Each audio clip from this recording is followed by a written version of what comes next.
you get it? Is it on? Welcome to another episode of Taking Over the World. Oh, Common Collective today. That was like, hello. What's up? What's up, Mr. Aaron? What is Dalzell? happening, sir? That's a Nothing. good word. Back to the gym today. Back to the gym, day one again. After like 5 weeks off or 4 weeks off because of my arm. Good. Felt really good. Actually, I wanted to go in there because that's my headspace time. Okay, fair enough. I quiet all the noise. I just work out, listen to music. Well, decompression. 100%. Okay. And I've been missing that for the last couple of weeks. I've been needing to do that and get life back together. Okay. I like it. But, I have the little... The Brett Favre. Yes, I have a little hole in my bicep. I have the Popeye syndrome. I did see a Brett Favre thing over the weekend. Okay. And they went back to some old school Pro Bowl stuff because they were promoting the Pro Bowl. It was like Cordell Stewart, Drew Bledsoe. Who else was there? And Was Brett Sean Favre. Taylor there? No. That Sean Taylor hit is still the best hit Gangster. in all of No, Pro but they were Bowl. doing. They used to do like how far you can throw a football. And he was the champ of that. Dude, He Brett got a Favre, gun. 75 yards in the air. That's aggressive. I could do it. You could barely throw 7.5 yards in the air, Wow. let alone 75. Wow. 75. How far do you think you can throw it in the air? Legitimately. Legit? Probably 25, 30. You didn't say accurate. You just said in the air. I don't care. Yeah, I could probably go 25. For all I care, you can spin around like you're throwing a shot put and throw it any direction you want. I could probably I go- want to know from when it leaves your hand and it hits the ground, how far does it go? I could probably go 25, maybe 30. Like, realistically. Interesting. You know what? I might go film myself doing it. Oh, Just as the my kids point. say, bet. It's on. Okay. Yeah. Well, What if I do it from a goalpost and it hits midfield? that's a 60-yard toss. Then what? Then what, my friend? If you throw it 60 yards, Yeah. Then fucking what? name it. Name it. I don't know. I'll buy your next tattoo. 60 yards in the air. I just told you Brett Favre went 75. And you're telling me you got But you said Brett Favre's only got 15 more on you? But you No. say I don't have to be accurate. I just have to get it there. In the air? Right. Obviously, once it bounces, it's dead. It's done. Right. Yeah, you could throw it any You just direction told me you I could want. shot put it. Yeah. Like, come on. I'll let you kick it. No. Let me put that shit. I don't think I might give you a throw and a kick. I don't think you get 60 yards. Oh, not if we add them together. Maybe if we add them together. You know what? Here's the bet. We're making a bet right now. What's the bet? I don't know what the champion's gonna get. Okay. We're going. I'm gonna set the over under at 60 yards. Okay. One throw wherever it lands. Okay. I don't even care which order you do it in. Right. You get a punt and a throw, Okay. and you got to go 60 yards. I think I could do it. I'll buy lunch. Oh, okay. All right. And I got to videotape it. So I don't even know if I trust that. I might need to just be there to see it. Speaking You know of, what? If they might see me do it at a practice field, they're going to be like, hey, do you have any high school eligibility left? wow. I'll tell you what, the guy that came out of the woodworks last night, Mr. Zane Gonzalez, ASU guy. I didn't even know. I guess he came out. I think they said he hadn't kicked a field goal or prior to this year for since 21 or 22 or something like that. Yeah. He was at an ASU, man. Oh. Boy, he doinked that thing in, man. Did you see him going on the field? Yeah, fixing his hair and all that Dude, stuff. he had to fix his sock. He had to change his shoes. Listen, bro. He was... talk about OCD on steroids, dude. He was. I'm not gonna go on record and make any accusations, but I heard he used to get after the marijuana, so maybe he was just a little.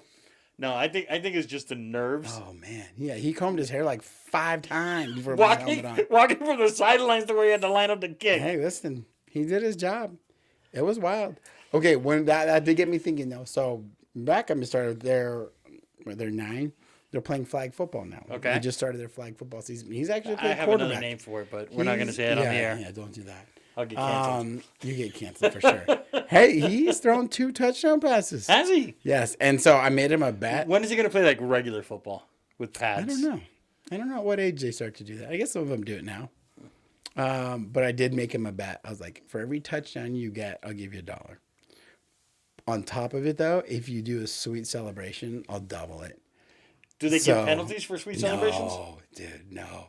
Yesterday he did in soccer, indoor soccer. He hit a goal, and Brooklyn got him to do the hula dance. No way. It was pretty amazing. So, do you give him what? How much was that? That was $2. And then in football, Okay, there's $1 for the score and then $1 for the dance. That was a good selling. I'm all in. At this, I'm like, as long as it's not taunting or anything, like you're 9, like go have fun. Right. Then he threw his touchdown pass, and he had to do this. He did the sword. Oh, okay. It was pretty baller. I was pretty excited about it. Yeah, that's the. I mean, we lost by 4 Shador, points, whatever. but it was awesome. Yeah, that's the Shador. So I bet you he threw one about 15 yards in the air. So we'll see, bro. I'm excited about this. I'm gonna do it. I'm gonna do it. All right. So you were telling me that you were nominated for something. Yes. So as people are aware, I am part of the ALC, the Agent Leadership Council in our office.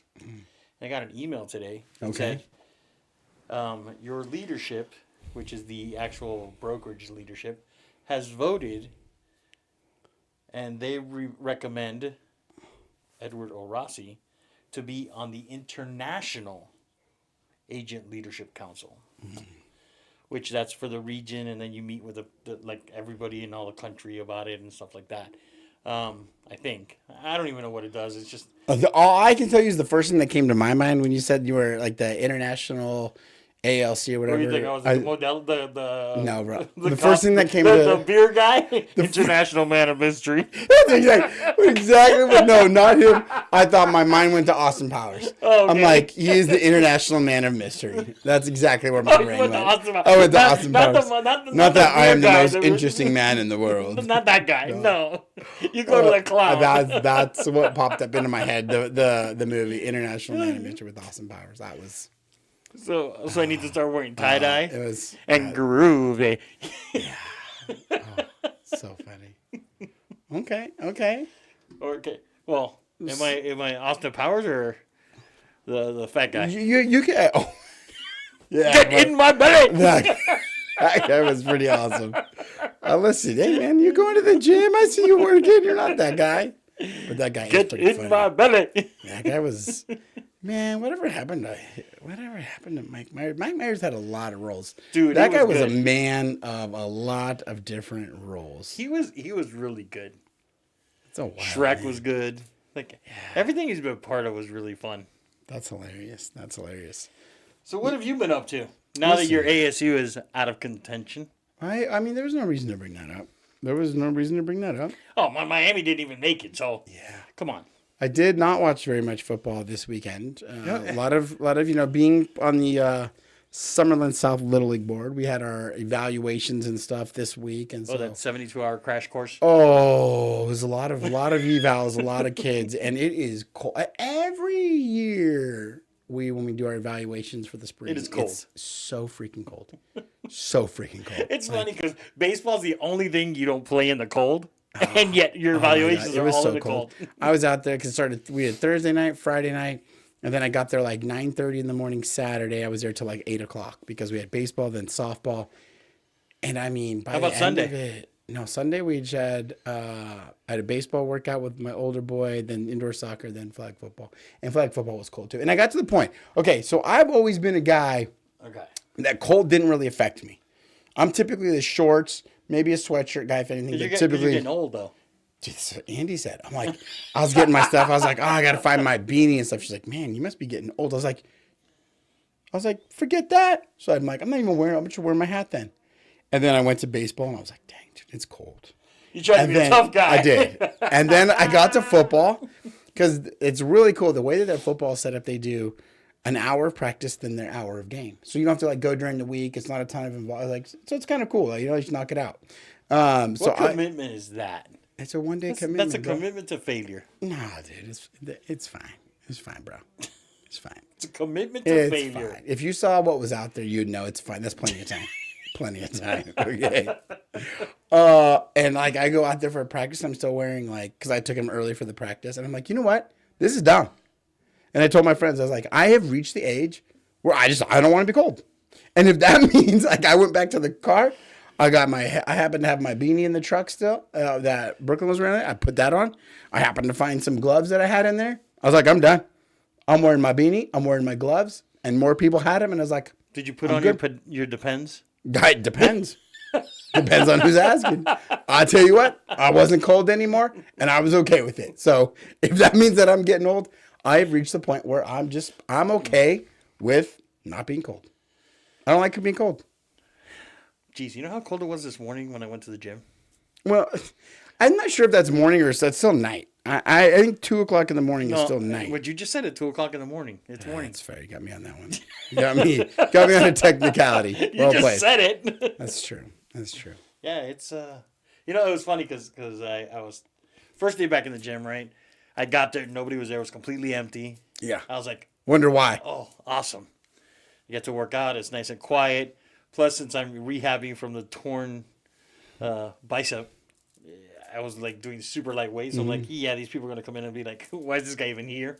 That's why you hit early. You didn't want to look like a schmuck. No, I go at that time anyways. But I was like, I'm going to look like a bigger schmuck than normal. So whatever, I was there. I was working out. Then one of the guys that normally comes in got there. I'm like, all right, whatever. I know this guy. And then there was another couple guys that came in with a trainer at the gym. And I'm like, okay, whatever. And one of the guys, as I was finishing up my set, was grunting a ton. And that usually, like, annoys me a little bit, right? Because I'm like, come on, man. Like, do you have to make noise that everybody hears you?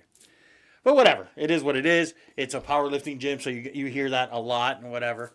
But this guy I didn't know, so I was like, I looked, and he stood up, and I swear to God, this guy must have been 6'8" and like 3 and change. Okay, so he was big. So, see, I'm okay with those guys grunting. So I looked at him and I was like, please, go ahead.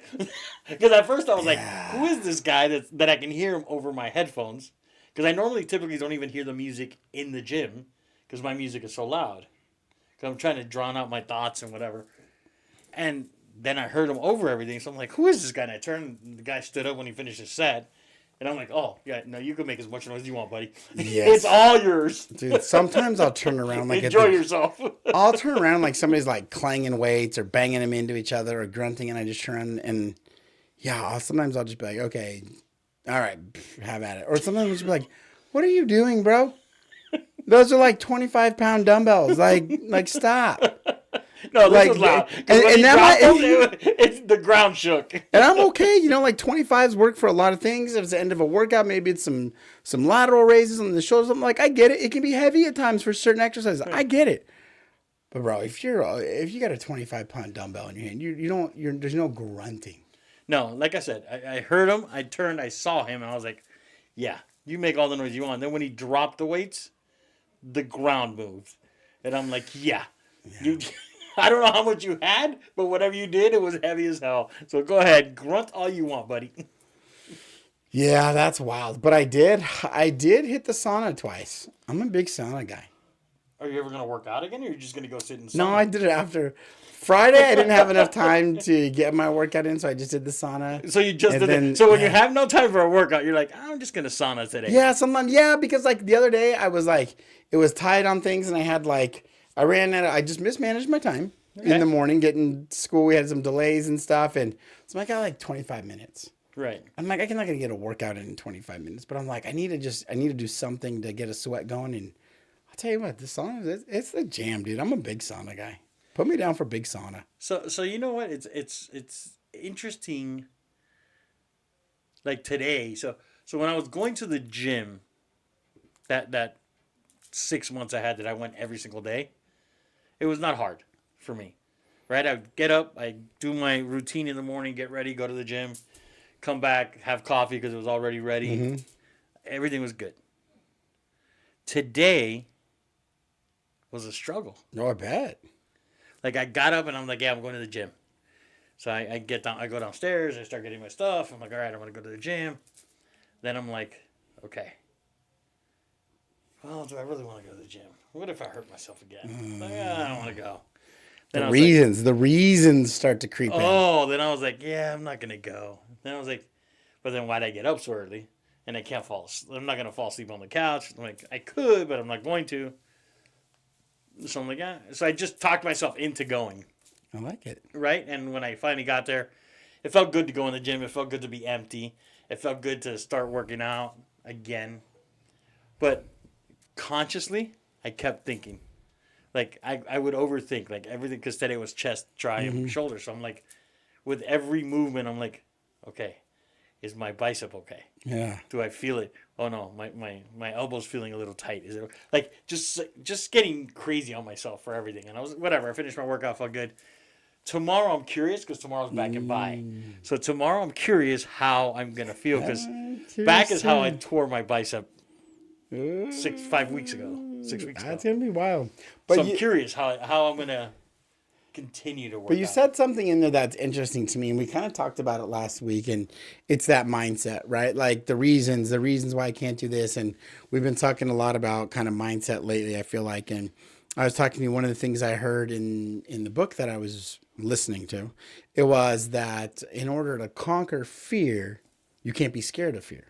Right. The people that are scared of that fear, well, they can't conquer because that's all they wrap their mind around. Right. And they get paralyzed by the fear. The people that don't fear the fear, they're able to conquer it because they're not scared of it. They live in the moment. They live with what's happening. And it's interesting because we got another new agent on the team. And today was kind of his first day of, we did some goal setting, we did some role playing, kind of gave him some homework over the weekend. And so we went through all that. And I was like, all right, man, we're at a crossroad here.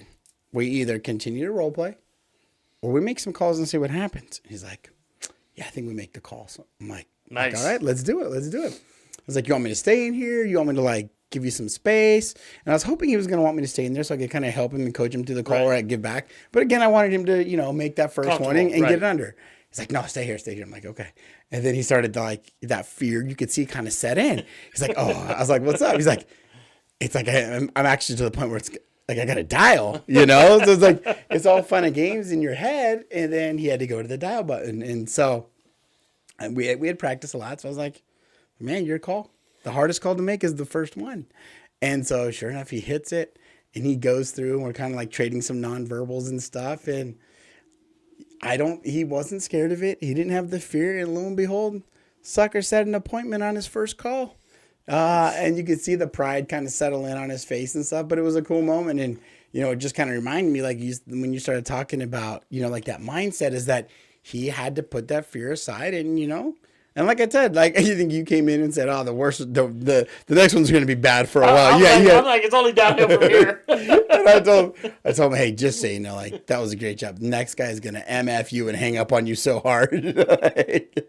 But he was excited. It was good. And, it just kind of reminded me of like that mindset, that teamwork. And that's one thing we try to do with our team is like, set our agents up for success. And, before we started making calls, before we started role playing, we went through goals. Right. Like we got to have an objective here. Like, how do we know if we're successful or not? Right. Like my job is to help make you successful. And if that just can't be calls, show up. Like we got to get some results. Right. And it's kind of like you were talking about, like to the gym. You can have reasons to not to go, or you go and you get the results. You can have reasons or results, but you can't have both. And so, it was nice. And I think he felt that was good. It was good training. We worked together and it was awesome. It was good to see. So I have a question for you. So I don't know how I'm going to ask this. Oh, dun. Yeah. So as a person that's a little more cautious. Okay. Because you're a little more cautious. That's me. Yeah. That's fair. For sure. Not that you're afraid of things, but you're. Oh no, I'm afraid of things. Okay. Yeah. Snakes. I ain't messing with snakes, bro. Yeah. You're afraid of somebody with a mask knocking on your window or whatever. First of all, accurate. But who wouldn't be? You're telling me if you were sitting there and somebody was knocked on your window with a mask on, you wouldn't. Okay, let me explain something to you. I'm going to get to my question, but let me explain something to you. The other night I went to the bathroom. In the middle of the congratulations. Like what? Great story. And when I went to the bathroom in the middle of the night, I hear noises like from the closet in my daughter's room. Okay. It's the boogeyman. in Amanda's room. So I'm in the bathroom because her room's next to ours. So I hear the noise. As soon as I got done, the first thing I did was walk in there. The room was dark. I didn't know who was in. I didn't know what it was, but I'm like, whoever's in here is gonna get knocked the fuck out. Like, I don't care. Really? Yeah. One bicep and all? That one bicep and all. And I walked in and I scared. Actually, hey, did you have your samurai sword? no, I see, but that's the thing. I had no fear. I was just going in to see what is this and how come there's noise coming out of this room. And when I got there, it was her. She turned around because she had woken up and realized she needed to connect her computer because she needed it the next day. And then she turned around and she's like, oh, you scared me. I didn't plan on turning around and somebody being there. I'm on Team Amanda here. Like, back up. But what I'm saying is, there was no fear. I was going in, like all in. There was fear. It was on Amanda's part. Because yeah, not on mine. I was going all in. Because you were in her room at a time that nobody was supposed to. Like, that's just like. I heard noise and I came in and I said, what was that noise? Okay. But she was scared because that's unexpected, right? If I'm sitting on my couch and some wackadoo's knocking on my window with a mask, that is unexpected. I am scared. So if somebody comes to your house and then all of a sudden gets on all fours backwards and starts crawling like the movie. Look at your eyes, dude. Easy, bro. Easy, bro. Listen. Oh, God. If I'm on the couch or on the I will when I'm sitting on the couch late at night and my phone rings. Alert, back door, like when it picks up, I'm like, what the fuck? Like I'm already doing these things, right? I'm like, it's just the wind. It's just the wind. So Mercy sent me something the other day where some guy's home. He's like, what happens when you're religious and you hear a noise in the house and you're the only one home? Our Father without a doubt. For sure. I've made so many deals with Jesus. I mean, I've sent him more prayer letters than Santa Claus. I mean, I have led that guy. I think I've quit this. I've stopped that. I would never do that in my life ever again. Like, I will donate. I will cherish. I think one time I told him I was going to like build a lake. I don't know. Like I was going to help Noah's Ark or something. Like, I have cut some deals with Jesus. I have cut some deals. That is true. That is true. It's a good point. So, back to my original question. As a person that's cautious, because I'm not going to say you're afraid, but as cautious, how is it when you have like people around you that aren't? Like, does it frustrate you? Does it... No, I mean, I would say like if I'm in like more of the group setting like that, some of my cautiousness goes away, but there is a little anxiety that kicks in. Like I'm like, oh, they haven't thought about this. This is gonna happen.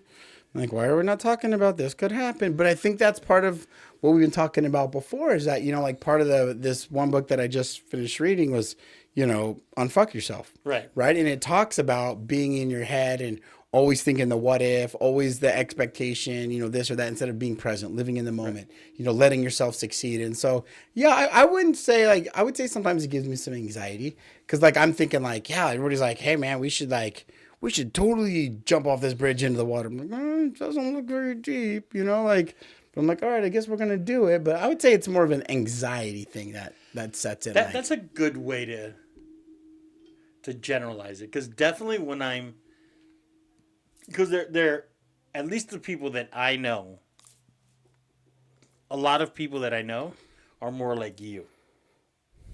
There's a couple that are like me, but a lot of people that I know and that I associate with are like you. They're more cautious. They like to think things through. They don't make rash decisions. See, that's fine. Like, there's nothing wrong with that. But I was gonna say it frustrates me, but no, it's anxiety. It's like just make a decision. Let's just do it. See, whatever it is, just do it and move on. I picture you back in the Wild Wild West, in the OK Corral, out of the movie Tombstone. You're in a bar, someone's like, "Do it." You're like, "Let's roll." Right? Let's go. How many paces? And in my mind, if this guy turns around and shoots me, I'm dead. I don't know. Maybe let's do something else. Right? Is there another way around this? I'm not sure this is great. You're just like, nah, let's go. I got you. I'm like, I don't know. Let's just say I dropped my gun on accident. This could be bad. You drop your gun, you'll be like... I'm a little bit more consequence-oriented. Right. Which I'm trying to change. Which there's people there's a lot of people like that I know and I hang out with that are more what ifs, right? Like the what if this happens or what if that happens. They think things through, and I'm more of like, all right, let's just do it. I mean, what's the worst that could happen? Well, and I think that plays into real estate, right? Because like that's why sometimes I'll have that anxiety until I talk to you and talk things through. But like I am a what if guy when it comes to my transactions. You know, like when it comes to a transaction, we're doing like, well, what if this happens or what if he's like, well, has it? Has anybody brought it up? No. Like, okay. So it's like, you know, like I'm always trying to create scenarios, which I think is good because you're like forecasting something that maybe you can get ahead of. But I'm also creating a lot of anxiety and non-issues in my brain that are completely irrelevant. Like, yeah, man, if that tree goes down in that storm, we're going to have a problem. It's like, bro, the tree's not going down in the storm. Stop. You know what I mean? Right. It's not like it's what if, like, oh, what if, you know, this or that, like realistic things. I'm always kind of thinking those obscure things. Like I was thinking today, right? We're selling a house. We're in contract with somebody, and he was doing the inspection this weekend, and he's like, "Hey, do you have a key for the electrical box so we can inspect it?" Seller didn't give it to me. Cut the lock. I didn't even talk to the seller, but I'm like, whatever. You cut it off. If the seller wants a lock, I'll put a lock back on there. The buyer doesn't care. He just wants to be able to inspect it. Yeah, see, like in my brain, I'm going like, oh man, if I cut it off, then who's going to get into it? There won't be a lock on it tonight. Some little turd's going to come over there, start flipping breakers and stuff. The house is going to burn down. They're going to blame me on it. See, that's the thing. Like, I was like, just cut it off. And the guy's like, well, I don't have anything to cut it off with. I'm like, all right, whatever. I'll cut it. And this morning, they send the seller a message. I'm like, hey, I need you to do this, because they did an inspection and gas wasn't on. I need it connected. I need the water unlocked so they can check the meter, and I need the key for the electrical box. He's like, can they cut it off? I'm like, see? Normally, if they don't give me the keys, it's because they want it cut off. Like, they don't care. That's fair. So, No, you are definitely, I'm a little, so for certain things, right? Things that, to me, have a remedy. Like, I know at the end of the day, no matter what happens, no matter the outcome, I can make the outcome positive. I think I have no fear. But I told you, in all honesty, like, yes, to going tomorrow to the gym, I'm a little scared. And it's weird because I'm not used to that. Like, I'm going to the gym for the first time. I'm going to work out back and bicep tomorrow. I tore my bicep 5 weeks ago. How am I going to feel? How's it going to feel? Am I going to be scared? Like, I'm just work all the scenarios in my head. It's interesting. Like, I'm like, okay, what happens if this happens? What happens if that happens? Like, the whole thing explodes. oh, that's not good. That would not be good. Then you're going to surgery. 100%. And I don't want to go to surgery. See? So, I mean, but like today I worked out really lightweight. So it felt good to work out light weights. But I did what the doctor told me. The doctor said, work out lightweight, just do a lot more reps to get, until you feel comfortable and it doesn't hurt. I am a little sore already. So I obviously. Oh, that's cute. Yeah, it's cute. I hate it. Because I wasn't sore before. But I'm curious how I'm going to be. And I'm already planning, like, okay, when I do legs, it's going to be after I do biceps the next day. Am I going to be able to pull up the 45s because of my arm to do the squat rack? Okay, if I don't, then I just pop up 25s. And I'll pop up a couple of them. And just Problem solving. I'm already thinking ahead. Okay, what am I going to be able to do? Okay. I mean, because that's what I like to do, man. I like to solve problems. I mean, and I like getting back to the gym. I like getting back to. I'm excited for you to get back there. I mean, it was kind of becoming your identity for a while. Yeah, but now I want to see how my Popeye arm looks. Oh man, that video you showed me today of the one guy's rupturing. It's like, oh. That's what mine felt like the day it ruptured. Listen, don't do that. Just don't do that. Might it make you queasy? I don't need to see your. Listen. You want to see the hole in my arm? No. If that thing busts tomorrow, don't call me. First of all, I'll be asleep anyway. But don't call me. You know what? It is my identity because my good buddy was on his flying out of town, and he texted me at 5 o'clock in the morning a couple weeks ago when I was taking a rest. And I'm like, why'd you text me at 5? Do you need something? He goes, no, I figured you'd be up at the gym. I'm like, do you forget that I tore my bicep? He's, oh yeah, I forgot about that. I'm like, okay. But you were probably still up anyway. I was, but that's besides the point. Which leads me to another thing, and I think this is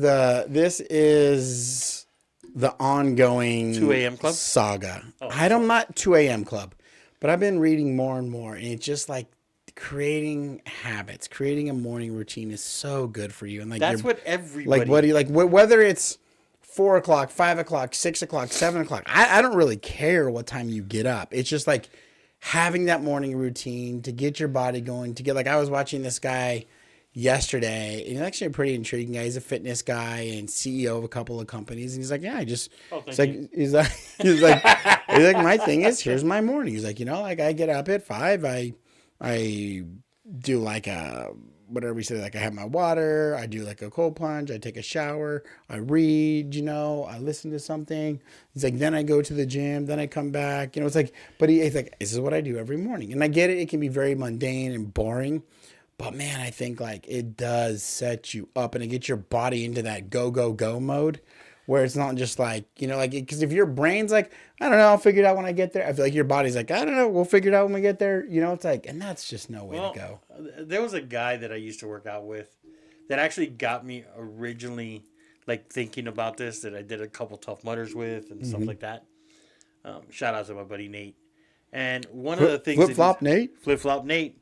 And one of the things that he always used to say was the best thing about working out early in the morning is you do the hardest thing you're going to do all day long first thing in the morning, right?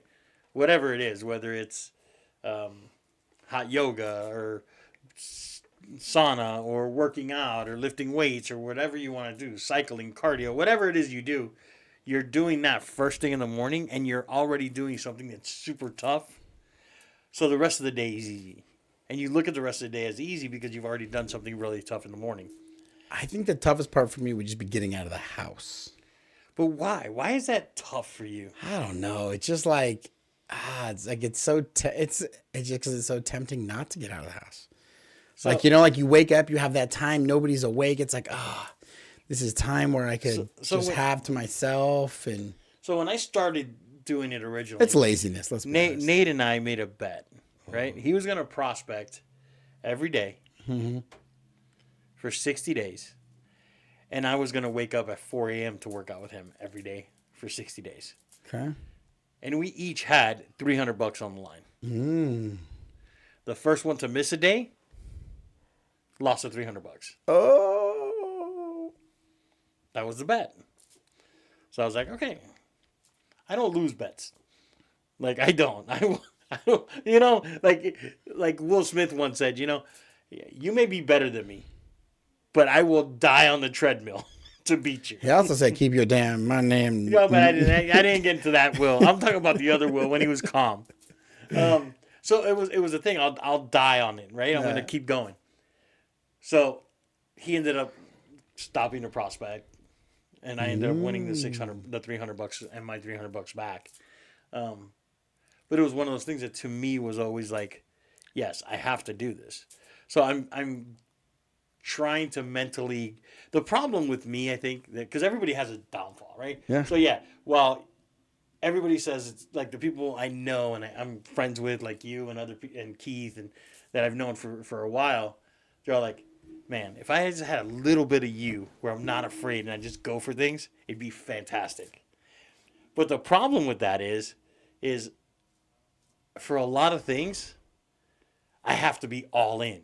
Yeah, you are an all-in kind of guy. Like, guy. I have to be. Right. Like, that's just the way my mind works. It's either all in or not. So, like, I told Mercy tonight, I'm back at the gym. I'm like, okay, tonight I got to go do cardio. And she's like, okay. She's like, fine, go do cardio. If that's going to put you back in the gym and put you back in a good mood, go do cardio tonight if you want. So, I'm like, so I get to ChatGPT. I'm like, okay, I need to look for a cardio treadmill for 7 days. This is what I want to do. Pump it out. So it pumped out a schedule. Speeds I need to walk. Time. You sure you're doing that at the house in the garage? No. I'm going to the gym. Okay. And I'll have my little thing, and I know exactly what I need to do, how many times, what speed, what incline, how. Like I know exactly what I gotta go. that's the way my mind operates. So I'm all in. So the same thing with like prospecting, the same thing with real estate. That's why when people are like, hey, you know what? I've had mentors and people that I've talked to have been like, hey, you know what? Maybe you should start training how to do commercial. Like, do seminars and go around the country teaching people how to do commercial real estate. And I'm like, well, I want to build my team to do that. He goes, no. You could easily start doing this and we'll get you paid. And they came out with this whole formula how I can make $1 million doing this and whatever. And I'm like, okay, when am I going to sell real estate? And he's so like, the same people that said you didn't have to pay up front and then wanted $2,500? No, that's somebody else. But I'm like, okay, so that's great that I could do that, but when am I going to sell real estate? Oh, no, you're not going to have to sell real estate anymore. Why not? Like, I can guarantee I'm going to make money in real estate. Maybe not $1 million, but why am I going to go do this to make $1 million 1 year when I can consistently make money every year? Yeah. Like, so, and what I've seen is, like, now, like, I know people that are, I got friends that I know and other people that are selling stuff on TikTok, and now everybody's freaking out. I'm seeing it all over TikTok. Oh yeah, because they're on the 19th it goes down. So now I hear people saying, "Hey, if you change your region to Canada on your phone, open. You'll still have it, and you can still because supposedly it's not going to go away. It's just you won't get all the updates, and you can't download it new. So it's still going to be on your phone, but eventually it'll slow down because apparently they do 2 to 3 updates every single week to take care of malware and speed it up and other stuff. So that's going to be gone. So the TikTokers are facing some trouble. They're in the jam. I don't know, buddy. So I continue to do what I do. I do real estate. I just keep going. All right, listen, I'm going to stay in my lane for a while. That's all I know. Stay in my lane. All I know is how to do real estate. I'm going to stay in my lane and try to, my one downfall, I'm going to correct, is that I just got to go to bed earlier. So, okay. I'm so bad at that. So you bet me lunch that I can't throw a ball 60 yards. Oh, no, not a chance. Okay. That's what you said. Yeah. Right? All right. So I'm going to bet you. Oh, I don't like it. I'm going to bet you. I don't like it. That you can't go to the gym every single day or work out. I'm not even going to say go to the gym because you have a part-time gym at your house. Okay. That you can't work out every single day for a week. That sounds so easy in my head. Deal. Okay. So that's going to be, that's going to be, I don't know. That's so easy, Amanda. Let's make that That's got to be easy. I feel like it should be more. You want to do more? Yeah. All right, a month. No, okay, that might be too much. But easy, bro, easy. 2 weeks? We don't go from 7 days to 30 days, so bro. Let's go 2 weeks, 14 days. 2 weeks, 14 days straight. I think that's fair. I think the loser has to pay for a weekend staycation. A weekend staycation? Oh, we got to make it interesting. Bruh. As the kids would say. Bruh. I better get my ass to the gym. So I ain't about to tell my wife that we got to pay for your staycation. I'm just trying to. I was saying lunch was fine. Okay, we can do lunch. Okay. We can do lunch. Because we do staycation, boy. It's going to hurt having to get me a room. I'd say, well, I'm just not. I mean, I'm going to the gym. I'm going to be working out. I mean, come hell or high water. But I guess that's the mindset fix. I get it. That's the like you tell me that I can't work out for a month straight, then I got to get you a staycation, or you're going to pay for one for me if I actually do it. Bet, let's do it. You better start working on that arm strength, bro. I would be there tomorrow. I would be there 3 times a day, just so I can't miss. So if I go 2 days, do I get credit for 2 days? No. Dang it! All right. I mean, so 14 days. 14 days straight. And we get lunch. Okay. All right. I like it. I'm in. What kind of accountability? What are you going to do to prove that you did it for 14 days? You're going to have to take my word for it. No, that don't work. Even though you're really honest about not going to the gym. Yeah, I'm pretty honest about it. You're like, I didn't go today. I'll take a picture, because my watch will have a date on it. Yep. So I'll do like a ransom, like a proof of life. Okay. Newspaper at the gym. I'll send you a proof of life. Okay. That'll work. Okay. All right. So what do you have on top besides training? I gotta go get my mind right, bro. I gotta take a break right now. Okay. And you're gonna read the new book? I'm gonna listen to that. I have been listening to that. No, We're gonna get back after today. We're gonna grab a quick bite. We're gonna work with our team member a little bit and see if we can get some more business. Let's crush it, bro. Let's go.